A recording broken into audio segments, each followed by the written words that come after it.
3장 1절에서 5절 말씀입니다. 여호수아 3장 1절에서 5절 말씀입니다. 같이 교독하도록 하겠습니다. 여호수아 3장 1절 말씀입니다.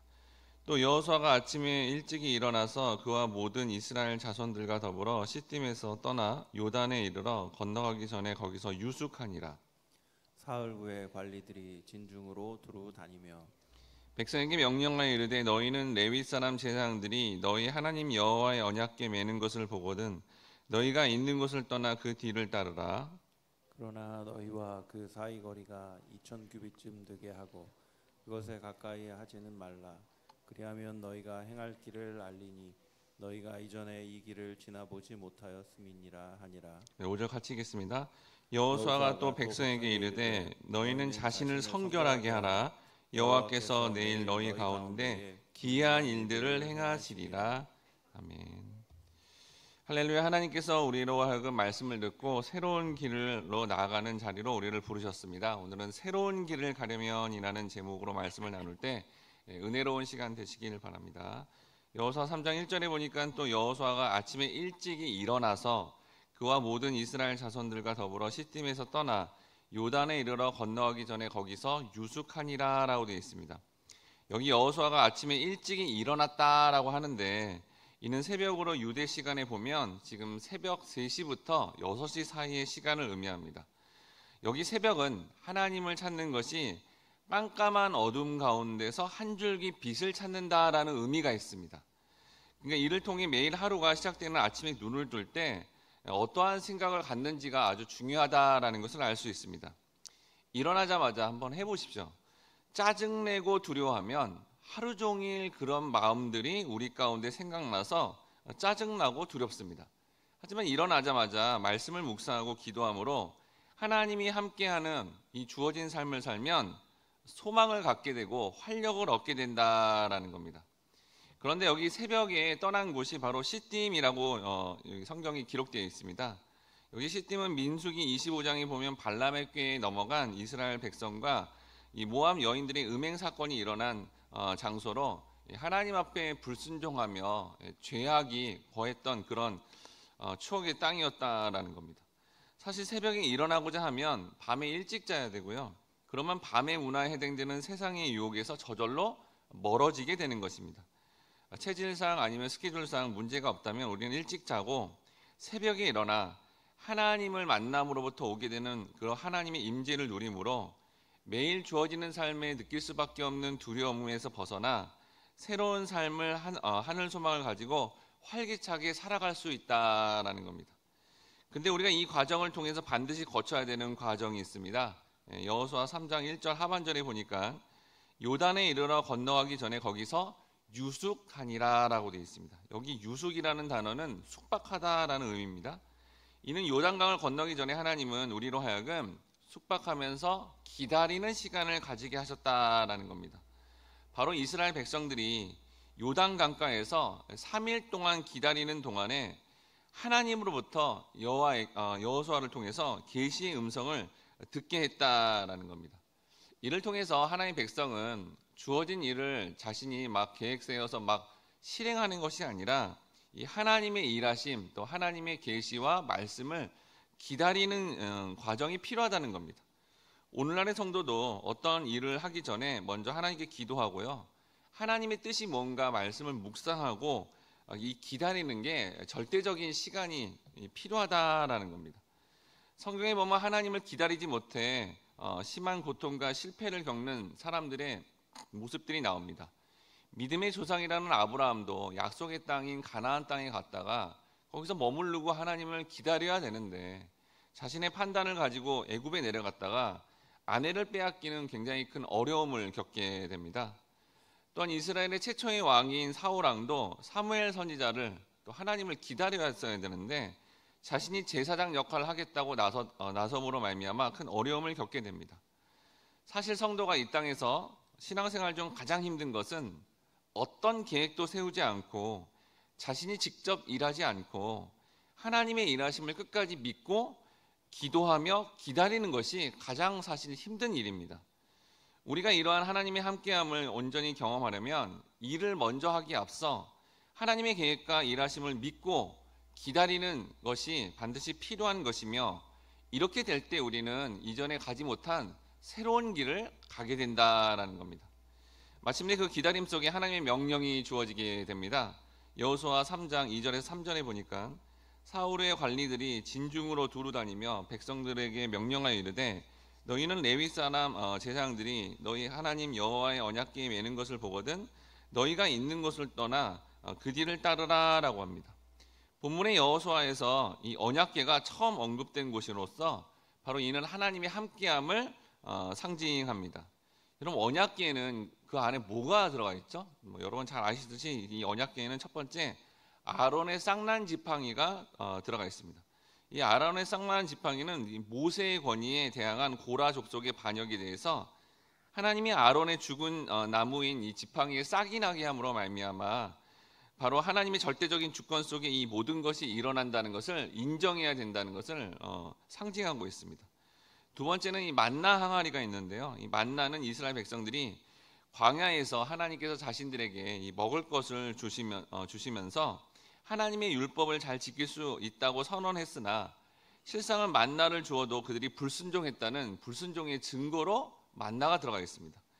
세 번째는 십계명의 돌판이 들어가 있는데 여러분 아시겠지만 이게 첫 번째 돌판이 아니라 두 번째 돌판으로서 결국 이들이 이렇게 금송아지를 섬기는 걸 보고 이제 분노한 모세가 그걸 첫 번째 돌판이 깨지게 되고요. 그리고 이어서 받게 된 두 번째 돌판을 받은 것으로서 그걸 넣어놨기 때문에 선민 이스라엘 백성이라도 이렇게 언제든지 우상 숭배할 수밖에 없는 죄인임을 드러낸다라는 겁니다. 즉 여러분, 언약궤 안에는 사실은 우리 입장에서 보면 뭐 기분 좋은 어떤 상징물들이 아니라 철저하게 인간적 실패와 연약함을 상징하는 것들이 다 들어가 있다는 겁니다. 그렇게 우리 모두가 하나님을 배반할 수밖에 없고 죄인 중에 괴수이며 자격이 되지 않는 그런 하나님 백성임에도 불구하고 하나님이 우리와 함께 해준다라는 것을 상징하는 것이 바로 언약궤였다는 겁니다.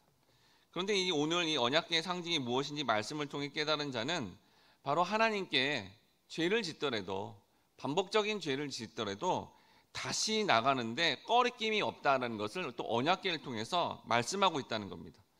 그리고 그 과정에서 결국 하나님의 개입하심을 통해 하나님 백성들의 삶에 여기 지금 이 백성들이 겪고 있는 바로 큰 문제인 요단강을 건너가게 된다라는 겁니다.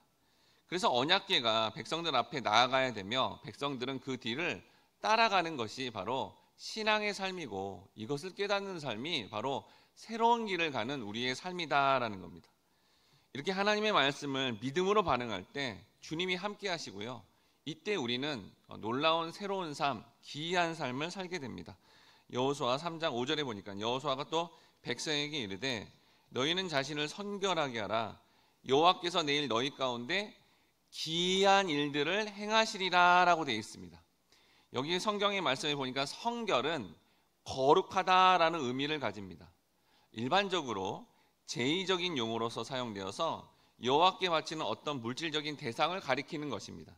즉 하나님께서 당신이 거룩한 것처럼 당신이 선택한 백성들도 거룩하게 되게끔 인도하신다는 겁니다. 그러면 자연스럽게 하나님과 그 선택한 영혼들이 함께하게 된다는 겁니다. 그럼 여러분, 구체적으로 성도가 이렇게 성결해야 되잖아요. 성결해서 이런 새로운 삶을 가려면 어떻게 해야 될까요? 이 질문에 대해서 하나님이 이스라엘 백성들의 역사를 통해서 우리에게 그 역사를 통해서 메시지로 알려주고 있다는 겁니다. 이스라엘 백성들이 어떻게 했죠? 모세가 말한 율법 613개 조항을 다 지켜보겠다고 선언을 했습니다. 그러니까 하나님이 그걸 허락하세요. 열심히 그걸 해야 된다는 거죠.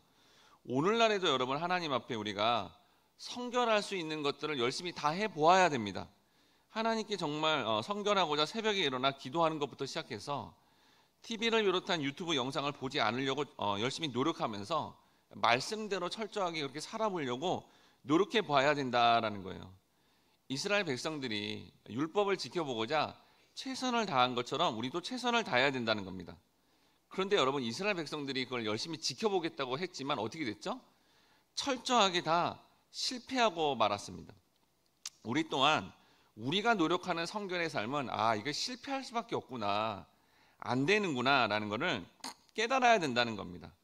그 과정을 통해 사도 바울처럼 아무리 내가 열심히, 사도 바울이 얼마나 하나님 앞에 열심을 다했나요?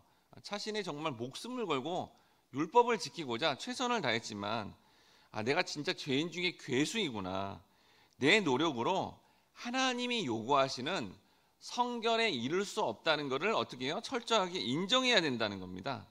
여러분, 우리가 이렇게 신앙생활 중에 내가 정말 이 하나님이 요구하는 거룩을 이룰 수 없구나, 안 되는구나 라는 것을 인정할 때, 그때 예수를 믿는 우리에게 놀랍게도 거룩한 영인 성령께서 그때 우리의 삶에 개입하심으로 말미암아 내 노력이 아니라 성령의 인도하심을 따라 이렇게 성결하게 되는구나 라는 것을 깨달아야 된다는 거예요. 왜 이렇게 깨달아야 되죠? 왜 그러냐면 여러분, 우리의 노력으로 성결과 거룩을 이루면 반드시 그렇게 하지 못하는 사람을 판단하게 돼 있고요, 그들을 정죄하고 비판하기 때문입니다. 이렇게 시간이 오래 걸리나 하나님께서 원하시는 방법으로 이렇게 우리는 반응해야 된다는 거예요. 우리가 성결하고자 강제적으로 인위적인 방법을 쓰면 항상 부작용이 난다는 겁니다. 하지만 자신의 연약함과 불가능함을 고백함으로 성령의 인도를 받으면 스스로 자발적으로 기쁘게 주님이 원하시는 성결의 삶으로 인도를 받아 하나님과 우리는 온전히 함께하게 된다라는 겁니다. 즉, 성결은 우리가 노력해서 이루어지는 것이 아니라 우리가 하나님과 함께함으로 저절로 이루어지는 것이며, 이때 우리는 새로운 삶이 펼쳐지게 된다는 겁니다. 하나님 백성이 이렇게 성경 말씀대로 성결하고요, 거룩하게 되면 그때 하나님이 함께할 때 우리는 어떻게 될까요? 여호수아 3장 5절 하반절에 보니까 여호와께서 내일 너희 가운데 기이한 일들을 행하시리라 라고 되어 있습니다. 우리가 성결함으로 하나님과 함께하면 하나님이 놀랍게 우리가 예상치 못하는 놀라운 기이한 일들을 경험한다라고 말씀하고 있습니다. 여기 기이하다라는 것은 하나님의 행위가 적용될 때 인간의 능력과 자연 법칙을 초월하여 일반 역사 속에서 개입하시는 하나님의 권능의 역사를 의미합니다. 이러한 기이한 일에 대해서 신약에서요, 베드로 사도는 이걸 신기한 능력이라고 표현합니다. 베드로후서 1장 3절에 보니까 그의 신기한 능력으로 생명과 경건에 속한 모든 것을 우리에게 주셨으니라고 합니다. 베드로를 비롯해서 여러분 사도들이 어떻게 했죠? 예수를 전했어요. 그럼 전하면 잘 돼야 되잖아요. 그런데 그렇게 안 되고 막 감옥에 갇히고 핍박을 받았습니다. 근데 그들이 거기서 뭘 했죠? 기쁘게 찬양을 했다라는 거예요. 그러니까 이게 뭐예요? 신기한 일이다라는 거죠.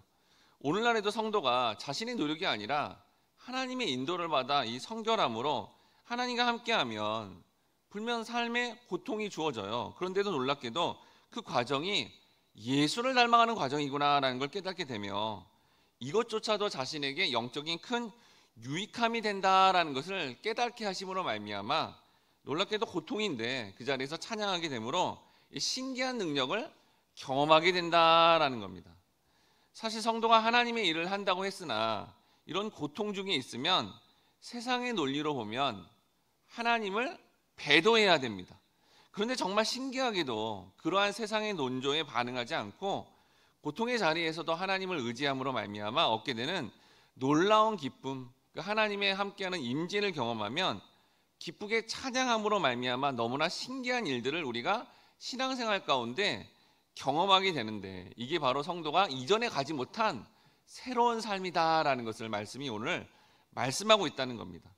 즉, 우리가 어떠한 상황에서도 주님과 함께하는 성결로 반응할 때 삶의 어떠한 형편에서도 우리는 찬양할 수 있으며 주 예수의 삶을 닮아감으로 예수님께서 행하시는 그 놀라운 구원의 역사를 미래적으로 경험하는 게 아니라 현재적으로 경험함으로 말미암아 우리는 신기하게도 고통 중에도 기뻐하고 고통 중에도 하늘 소망을 가지며 고난 중에도 하늘의 평강을 누리고 살 수 있는 이전에 가지 않았던 새로운 길을 소망 가운데 걸어갈 수 있다라는 겁니다. 바로 우리 모든 성도님들이 이전에 지나보지 못한 이 새로운 길을 가기 위해서 성결의 삶으로 하나님께 인도를 받아 삶의 우선순위 말씀과 기도로 하나님과 함께 하시고 그 과정을 통해 하나님이 여러분의 삶 가운데 신비롭게 개입하시는 그런 놀라운 신기한 일을 경험하시고 또 삶을 통해 나누시는 그러한 복된 삶이 되시길 주님의 이름으로 축원합니다. 함께 기도하겠습니다. 사랑하는 주님, 감사합니다. 우리의 인생이 우리의 생각과 계획대로가 아니라 하나님께서 우리의 삶을 선택하시고 또 개입해 주심으로 말미암아 이전에 가보지 못한 새로운 길을 갈 수 있는 길을 열어주시니 감사를 드립니다. 세상 사람들은 경험하고 싶어도 경험할 수 없는 그 놀라운 기이하고 이 신기한 삶을 우리가 살아갈 수 있게 도와주시옵소서. 우리의 시각이 아니라 하나님의 시각으로 바라봄으로 말미암아 우리 인생이 점점 날이 가면 갈수록 새롭고 신기하며 기이한 일들을 경험함으로 말미암아 이렇게 경험하지 못하는 영혼들에게 우리의 삶을 통해 하나님의 살아계심을 전파할 수 있는 그런 복된 삶이 되게 인도해 주옵소서. 감사드리며 예수님의 이름으로 기도드립니다. 아멘. 다음에 기도 제목으로 기도하겠습니다. 주여, 우리가 예상하지 못한 그 문제를 만나더라도 하나님의 약속의 말씀을 끝까지 붙들고 기도하며 한 번도 가지 못한 그 새로운 삶을 이런 말씀을 믿음으로 나아갈 수 있게 주님 도와주시옵소서.